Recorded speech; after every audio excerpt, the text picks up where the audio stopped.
ኢትዮጵያ ከዛሬ 450 ዓመታት በፊት ከሞላ ጎደል የተረጋጋ የመንግስት ስርዓት የነበራት ሀገር ነበረች ብሎ መናገር ይቻላል። በ6ኛው መቶ ክፍለ ዘመን በአረቡ ዓለም የተነሳው የእስልምና እምነት ተከትሎ የቀይ ባህርና የህንድ ውቅያኖስን በእስልምና እምነት ተጽዕኖ ስር እየወደቀ ዓለም አቀፍ ንግድና ግንኙነት መታወክ ነባር የቤጃ፣ የናራ፣ የኩናማ፣ የቢኒያሚር፣ የአፋር፣ የሶማሌ የጠረፍ አካባቢ ህዝቦች አካባቢዎች በእስልምና ቁጥጥር ስር መግባት የውስጥና የውጭ ተጽዕኖን መቋቋም ባለመቻሉ የአክሱም ዘመነ መንግስት እየተዳከመ በ10ኛው መቶ ክፍለ ዘመን አካባቢ ጀምሮ ማዕከሉ ወደ ሮሃ ወይም አዳፋ እንዲዘዋወር ሆኗል። በዚህ ዘመን ኢትዮጵያ ጠንካራ የውጭ ግንኙነት ተጽዕኖ የነበራት ባትሆንም በዛጉዌ ሥርወ መንግስት ማለት ነው ከ10ኛው መቶ ክፍለ ዘመን በኋላ ከግጭትና ከጦርነት ርቃ የተረጋጋ ማህበራዊና መንፈሳዊ ህይወት እንደነበራት ታሪክ ያስረዳል። ብዙ ፍልፍል አብያተ ክርስቲያናት ዛሬ ላይ የዓለም አቀፍ ቅርስ የሆኑ ድንቃድንቅ ግንባታዎች ተገንብተዋል። በዚህ ዘመን በኋላም ሰለሞናዊ ሥርወ መንግስት ወደ ስልጣን ከመጣበት ከ1270 ዓ.ም እስከ ግራኝ አህመድ ጦርነት ድረስ በተመሳሳይ የክርስትና መስፋፋት በተለይም የግዕዝ ስነ ጽሑፍ እና ፍልስፍና የዳበረበት ዘመን ሆኖ ሊጠቀስ የሚችል ሲሆን ሀገራዊ የግዛት ወሰን እስከ ዘይላ እና ምጽዋ የነበረው የባህር በር ተከብሮ በኢትዮጵያ ነገስታት ሙሉ ቁጥጥር ስር እንደነበር የአፄ አምደ ጽዮንን ዜና መዋዕል መመልከት በበቂ አስረጅ ይሆናል። በኋላም በአፄ ዘርዓ ያዕቆብ ዘመነ መንግስት ከፍ ያሉ ሃይማኖታዊ ጽሑፎች የዳበሩበትና ክርክሮች የሚደረግበት የነበረ ከሞላ ጎደል የተረጋጋ ማህበራዊና መንፈሳዊ ዘመን ነበር ብሎ መውሰድ ይቻላል።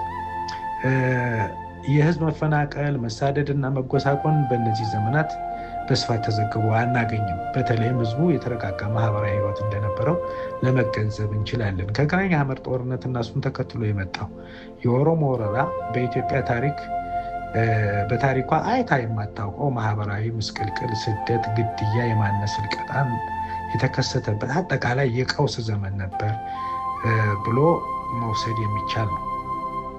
ከዚህ ተነስተን የኦሮሞን ወረራ በየዘመኑ የታየበትን እይታ እንዴት እንደተበየነና የፍትህ ጉዳይ እንዴት እንደሆነ ቀጥሎ እንመለከታለን። ጤና ይስጥልን ቤተሰቦቻችን፣ የአሌክስ አፍሮ ቤተሰቦች፣ እንግዲህ እንደሰማችሁት በመግቢያው ላይ ይህንን ውይይት ያልሰማችሁ ሰዎች ስለምትኖሩ ወይም ደግሞ ዝርዝር ጉዳዩን ከማስረዳቱ በፊት እናንተ ይህንን ቪዲዮ እንድታዳምጡት በትህትና እየጠየቅን በጣም ረዘም ያለና በጣም ብዙ ነገሮችን በውስጡ የያዘ እንደመሆኑ መጠን በክፍል አድርገን እስከ 3ኛ ክፍል ድረስ ያለውን ጠቅላላ የውይይት ሁኔታ ምን እንደሚመስል እናጋራችኋለን።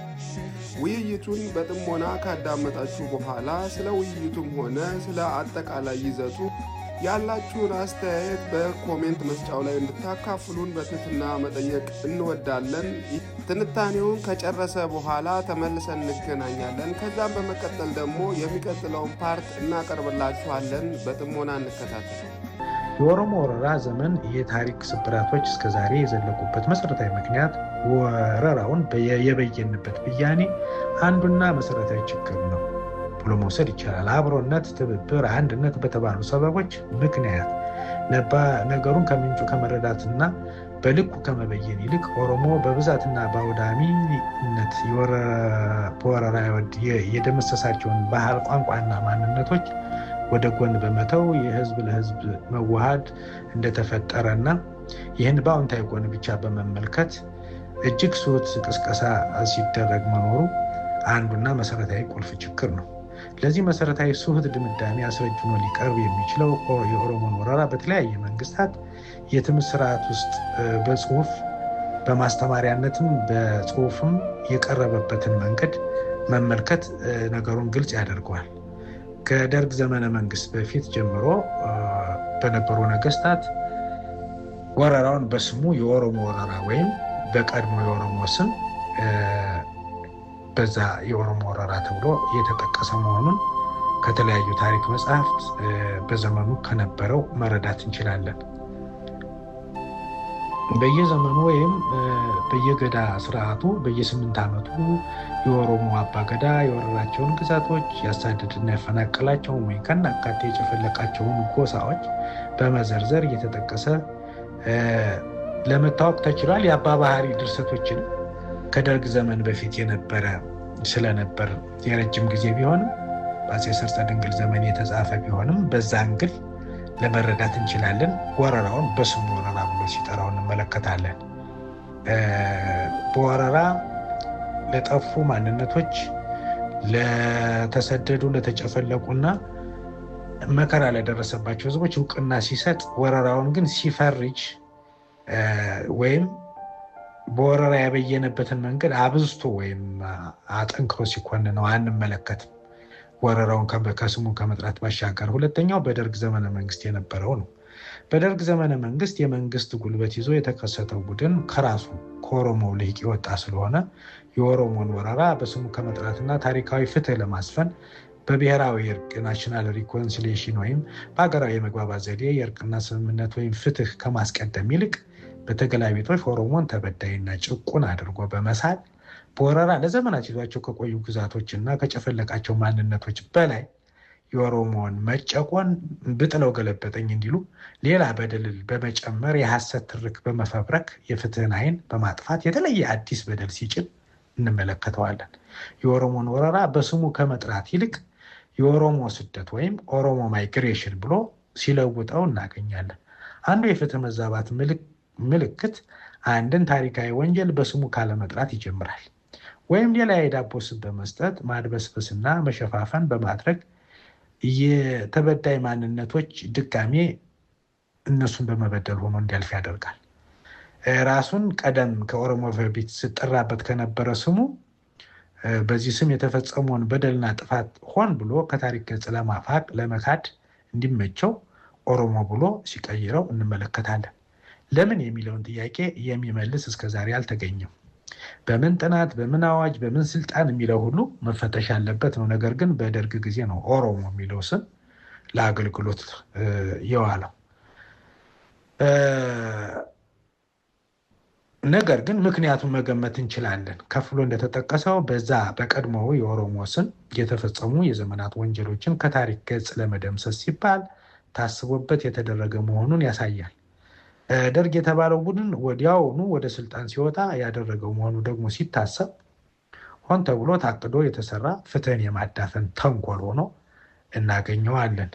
ይህን ተከትሎ የተደረጉ በአዋጅ መዝረፍና ማንነትን በድጋሚ የህገ መንግስታዊ መዋቅራዊና ስርዓታዊ በሆነ አካሄድ በተለይም አማራን ጨርሶ የመንቀልና የማጥፋት የመጨረሻ ፕሮጀክት አድርጎ በመውሰድ ኢፍትሐዊነት ግዘፍ ነስቶ የታየበት ዘመን ነበር። የኦሮሞን ወራሪነት ከመካድ አልፎ ተወራሪና ተጨቋኝ በማድረግ አማራው ለ450 ዓመታት የተጫነበትን ቀንበር የበለጠ በማክበድ ያለ ሀፍረት አማራን ወራሪ እና ነፍጠኛ አድርጎ የመሳል አዲስ የዘር ማጥፋት አዋጅ የተጸነሰበት ዘመን ነበር ብለን መውሰድ እንችላለን። በመሬት ላራሹ በከተማ ቤቶች ትርፍ ቤትና ቤቶች አዋጅ ኢላማ አድርጎ አማራ ካፈራው ሀብትና ንብረቱ ከኦሮሞ ወረራ የተረፈችውን ርስት ሙሉ በሙሉ በመንቀል ፍትህን ቆፍሮ ሲቀብራትና በአዲስ የኮሙኒዝም ፍልስፍና ሽፋን ነባሩን ዘር የማጥፋትና የማንነት ስልቀጣውን አዘምኖ ሲቀጥልበት እናያለን። በቀጥሎ የምንመለከተው በወያኔ ዘመነ መንግስት የነበረውን የኦሮሞ ጉዳይ የኦሮሞ ወረራ ጉዳይ የተበየነበትና የተያዘበትን መንገድ እናያለን። በወያኔ ዘመነ መንግስት በደርግ ዘመን በትይዩ በነበሩት የተማሪዎች ንቅናቄ የተስፋፋው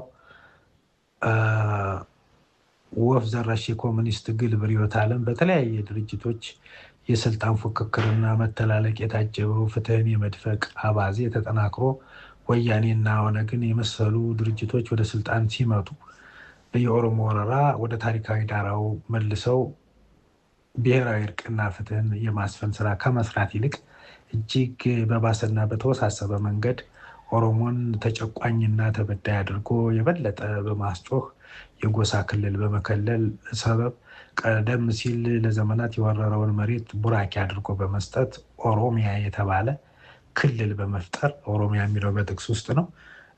ወረራ ይዞት የኖረውን መሬት የራሱ ብቻ አድርጎ እንዲመለከተው በማበረታታት በተለይ የአማራ ህዝብ በኃይልና በግድያ ተጠራርጎ እንዲጠፋ አዲስ ምዕራፍ ሲከፍት እናየዋለን። በደርግ ዘመን የነበረው መዋቅራዊና ስርዓታዊ ጠቅለላ በኢትዮጵያዊነትና በስም አንድነት ሽፋን ሲካሄድ ከነበረው ቀዝቃዛ በቀል ወደ ለየለት ጅምላ ማፈናቀልና ግድያ ተቀየረ።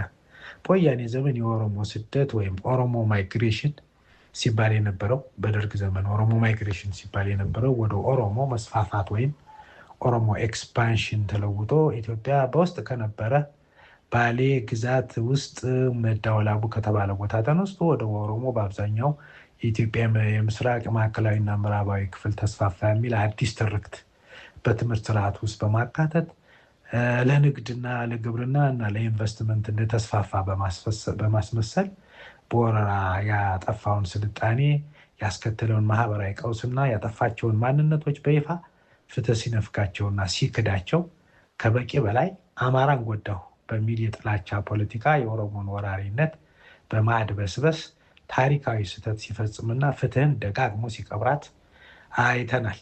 ዳግማዊ አፄ ምኒልክም ለኦሮሞ ህዝብ ከለላና መከታ ሆኖ ኦሮሞ በወረራ በያዘው መሬትና በጨፈለቃቸው ማንነቶች ላይ ሰልጥኖ ተጭኖ እንዲኖር በመፍቀድ በኢትዮጵያ አንድነት ሰበብ አዳፍኖ ያሳለፈው ፍትህ በግልባጩ ጸረ ኦሮሞ ነፍጠኛና ጡት ቆራጭ ተደርጎ እንዲወነጀል ከመሆን አላዳነውም። በዚህ መሰረታዊ ምክንያት ግን ግለሰቡ ንጉስ ሚኒሊክ ሳይሆን ለዘመናት ከርስትና ማንነቱ የተነቀለው አማራ ፍትህ እንዳይጠይቅ አፍኖ ጸጥ ረጭ አድርጎ ለማጥፋት ያለመ ምክንያት ነው።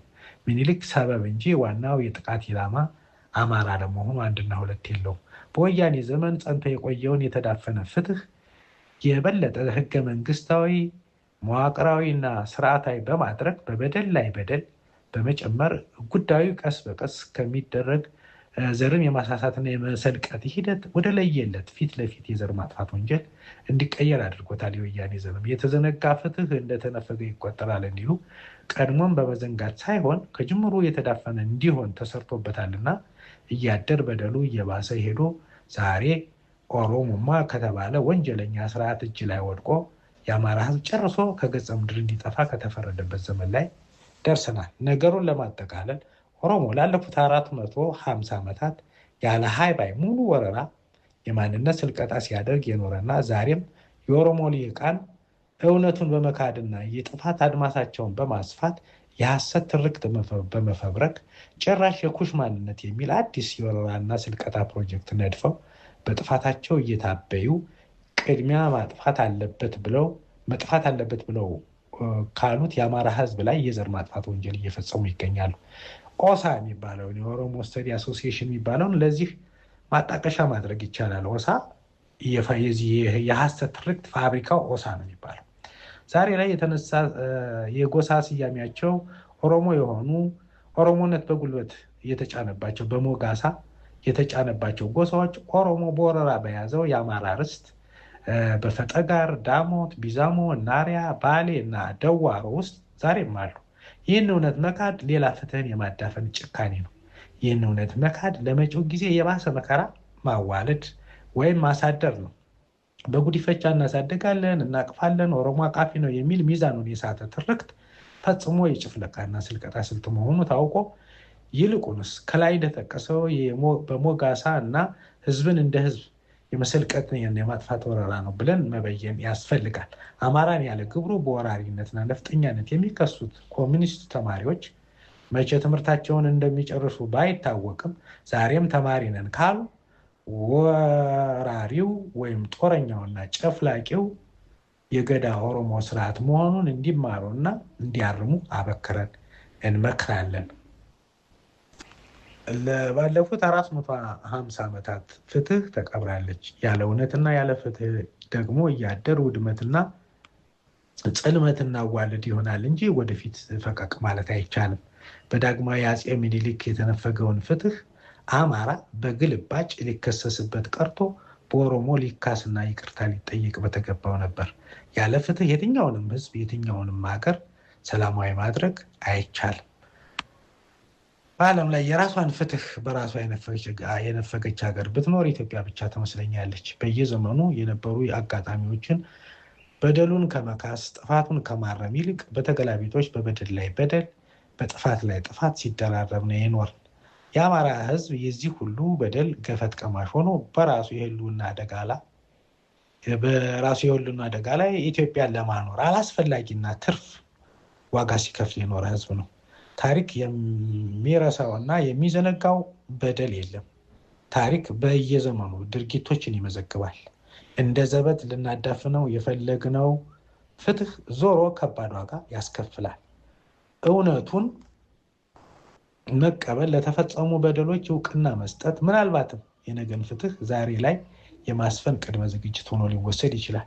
ኢትዮጵያ ባለውለታ የሆነውን አርበኛና መስዋዕት የሆነላትን አማራ ፍትህ ነፍቃ ባላየና ባልሰማ በማለፍ የምታሰፍነው ሰላም የምታመጣው ልማት የለም። አማራ ራሱን ከህልውና አደጋ ለመታደግ የነገሩን ስር ከመሰረቱ ለይቶ በማወቅና ሰንኮፉን በመንቀል የተጫነበትን ቀንበር በመሰባበር ህልውናውን ይታደጋል። የአማራ ህዝብ ትግል ፍትሃዊ ነው የምንለው ለዘመናት በአማራ ርስትና ማንነት ላይ የተሰራው የኦሮሞ ወረራ ጥፋቱን ካለማመኑም በላይ መልኩንና ስልቱን እየቀያየረ ዛሬ ላይ ፈጽሞ እንድንጠፋ እየሰራ እና የዘር ማጥፋት ያወጀብን ስለሆነ ነው። ኢትዮጵያ ባለፉት 450 ዓመታት ለአማራ ፍትሃዊ ሆነ አታውቅም። ይህን ሀቅ መጋፈጥ ከመሰረቱ በትክክለኛ ማንነቱ ተነስተን ጥፋቱን መበየን ልንታገለውና ታግለን ልናሸንፈው የሚገባ ሀቅ ነው። ሀቁ ይሄ ነው። ጥፋትን በትክክለኛ ማንነቱ መጥራት፣ መበየን ፍትህን ያዋልዳል። አመሰግናለሁ። ኮሎኔል እንደገናየሁ ከልብ እናመሰግናለን። ይህ በእውነቱ ትውልድ አስተማሪ አወያይ የሆነ ጽሁፍ ነው ያቀረቡልን። በእውነቱ በአድማጭ ተመልካች ስም ከልብ እናመሰግናለን። ውድ ቤተሰቦቻችን እንግዲህ እንደተመለከታችሁት የዚህኛው ክፍል ሀሳብ በዚህ ላይ ይጠናቀቃል። እንደሰማችሁት እጅግ በጣም በርካታ የሆኑ ነገሮችን የያዘና በጣም ብዙ መሰረታዊ የሆኑ ሀሳቦችን የተንሸራሸሩበት ወይም ደግሞ የተካፈልንበት ቪዲዮ በዚህ ያበቃል። የሚቀጥሉት ክፍሎችም እጅግ በጣም አስገራሚና እጅግ በጣም ጠቃሚ የሆኑ መልእክቶችን የያዙ ናቸው። በዚህኛው ቪዲዮ ዙሪያ ወይም ደግሞ በዚህ ትንታኔ ዙሪያ ያላችሁን ሀሳብና አስተያየት በመግቢያው ላይ እንደነገርናችሁ በኮሜንት ላይ ልታካፍሉን ትችላላችሁ። የራሳችሁም ሀሳብ ካላችሁ እንደዚሁም የምትጨምሩትና የምትቀንሱትም ነገር ካለ በኮሜንት ላይ ማካፈል ትችላላችሁ። እኛ ምንጊዜም የምናደርገው ሰዎች ራሳቸው የተናገሩትን ነገር በራሳቸው አንደበት የተናገሩትን ነገር ለእናንተ ማድረስ ነው እና በዚህ የታሪክ ዝርዝር ውስጥ ያላችሁ ሀሳብ ምን እንደሚመስል ለአድማጭ ተመልካቾችም እንደዚሁም ለእኛም ልታጋሩን ትችላላችሁ። መድረኩ ክፍት ነው ለሁላችሁም እያልን እኛ በሚቀጥለው የምናቀርብላችሁን ሁለተኛውን ክፍል እስከምናቀርብላችሁ ድረስ ለዛሬ በዚህ እናበቃለን። ሁላችሁም በያላችሁበት ጤና ይስጥልን።